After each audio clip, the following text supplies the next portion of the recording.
En Afrique du Sud, des rafles massives contre les mercenaires russes ont soudainement commencé. Des arrestations majeures ont débuté en République d'Afrique du Sud contre ceux aidant les Russes à recruter des Africains pour la guerre en Ukraine. À ce jour, on connaît 5 arrestations retentissantes en République d'Afrique du Sud au cours des 2 derniers jours. On en est arrivé à ce que Duduzile Zuma Sambudla, fille de l'ex-président sud-africain Jacob Zuma, quitte le Parlement et abandonne toutes ses fonctions publiques, après avoir été accusée d'avoir recruté 17 compatriotes pour participer à la guerre contre l'Ukraine du côté de la Russie. De plus, les forces de l'ordre local ont commencé des descentes dans les aéroports, où ils arrêtent l'ensonnante les hommes qui s'apprêtent à partir en Russie pour ensuite combattre contre l'Ukraine. Il est rapporté que la veille, à Johannesburg, 5 hommes ont été arrêtés alors qu'ils se rendaient en Russie et sont soupçonnés de recrutement pour participer aux hostilités du côté de la Fédération de Russie. Je m'appelle Alexei Pichi. Discutons ensemble de ce sujet, mais avant de commencer, je vous demande de vous abonner à cette chaîne, de mettre un like, d'écrire n'importe quel commentaire sous cette vidéo, c'est très important pour le référencement sur YouTube. Abonnez-vous aussi à ma chaîne Telegram Pichi News via le lien en description. Et si vous souhaitez soutenir le travail de cette chaîne YouTube, vous pouvez le faire en faisant un don via les liens et les coordonnées d'Entrelissant dans la description de cette vidéo.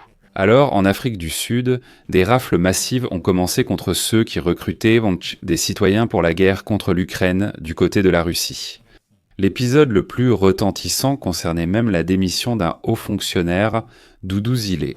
Zuma Sambudla, la fille de l'ancien président de la République sud-africaine, Jacob Zuma, a quitté le Parlement et a renoncé à toutes ses fonctions publiques après avoir été accusée de recrutement pour elle-même.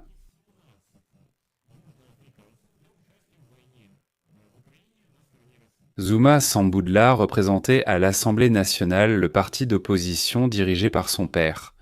Et le parti a souligné que la décision de partir a été prise volontairement et que la démission prend effet immédiatement. Voici le chef du parti MK, nommé MK. Nathan Kleko a déclaré aux journalistes que le parti n'avait rien à voir avec l'envoi d'hommes en Russie et que le départ de Zuma Sambudla ne devait pas être perçu comme un aveu de culpabilité. Eh bien, selon lui, le MK a l'intention de soutenir les familles des victimes.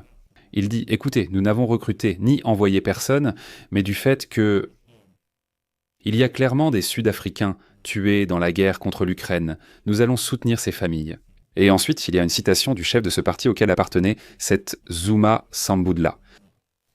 Les responsables nationaux ont accepté la décision de la camarade Duduzile Zuma Sambudla de démissionner et soutiennent ses efforts pour assurer le retour en toute sécurité de ces jeunes Sud-Africains auprès de leurs familles.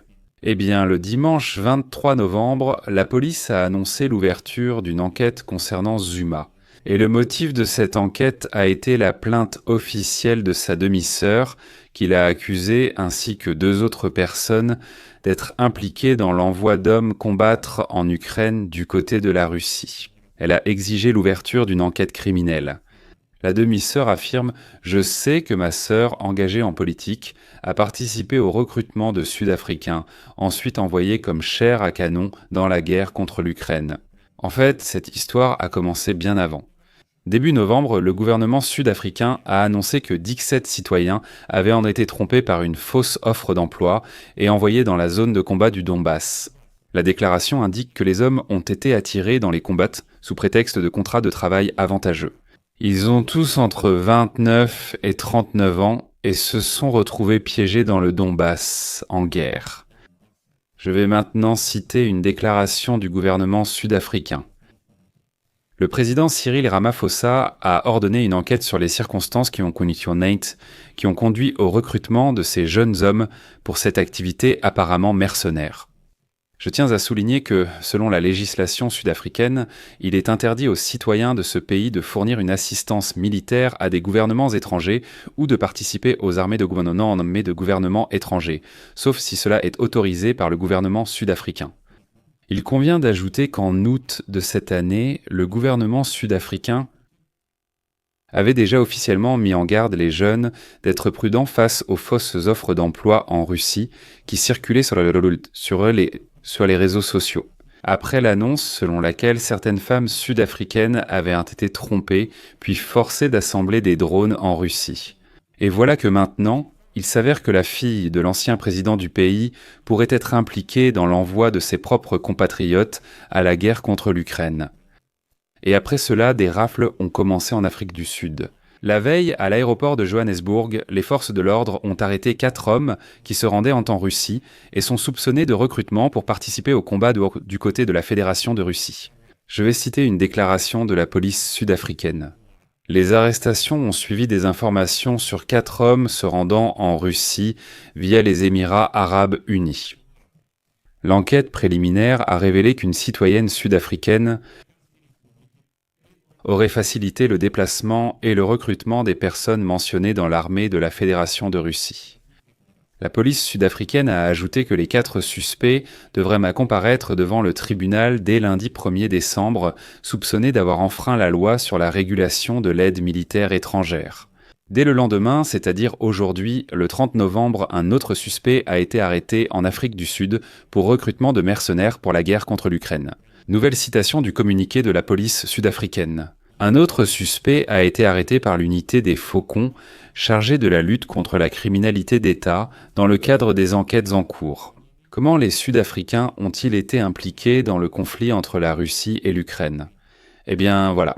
Le Centre de lutte contre la désinformation auprès du Conseil de sécurité nationale et de défense de l'Ukraine a indiqué que, depuis le début de l'invasion à grande échelle de l'Ukraine, la Russie a recruté des personnes handicapées pour la guerre. Voici une citation de S depuis 2022.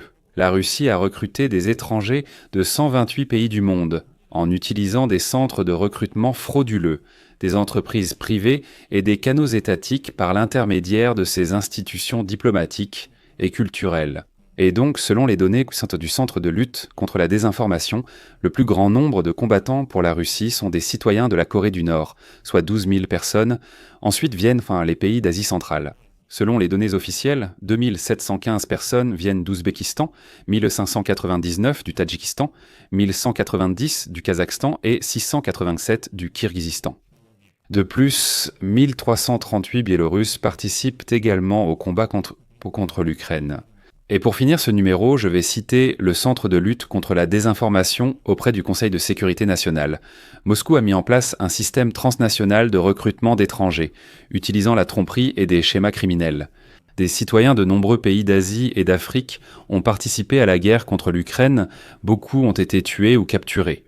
Des centaines et des milliers de citoyens de différents pays ont été entraînés dans l'agression par la tromperie, la contrainte ou pour de l'argent. C'est pourquoi je vais mettre des points de suspension ici. Donnez votre avis en commentaire, abonnez-vous, activez la cloche et mettez un like sous cette vidéo. C'est tout pour aujourd'hui. Prenez soin de vous. Au revoir à tous.